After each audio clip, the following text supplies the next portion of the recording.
صدره للإسلام، ومن يرد أن يضله يجعل صدره ضيقا حرجا. وسبحان من أفاض على خلقه النعمة وكتب على نفسه الرحمة وأنزل على عبده الكتاب ولم يجعل له عوجا، ورفع لمن اهتم به وآمن بمتشابهه في مراتب السعادة درجة، ووضع قهره على من أعرض عنه وابتغى الهدى من غيره فجعله في دركات الجحيم متولجا. فإنه الذكر الحكيم والنبأ العظيم والصراط المستقيم وحبل الله المتين المدين بينه وبين عباده، وعهده الذي من استمسك به فاز ونجا. أشهد أن لا إله إلا الله وحده لا شريك له، لا شريك له ولا ند له ولا مثيل له ولا شبيه له، شهادة من أصبح قلبه بالإيمان بالله وأسمائه وصفاته مبتهجا.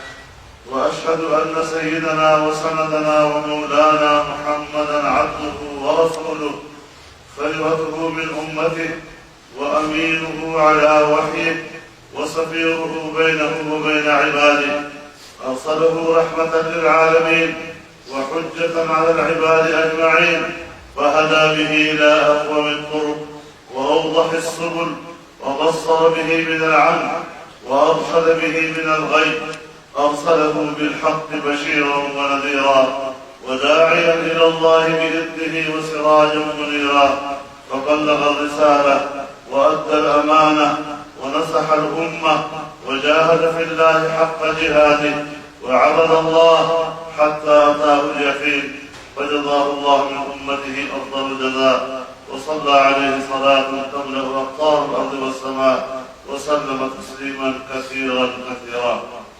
أيها المسلمون، وحدوا الله، فإن التوحيد رأس الطاعات، واتقوا الله، فإن التقوى ملاك الحسنات. عليكم بالسنة، فإن السنة تهدي إلى الطاعة، ومن أطاع الله ورسوله فقد رشد واهتدى. وإياكم والبدعة، فإن البدعة تهدي إلى المعصية، ومن يعص الله ورسوله فقد ضل وغوى. عليكم بالصدق، فإن الصدق ينجي والكذب يهلك. وعليكم بالإحسان، فإن الله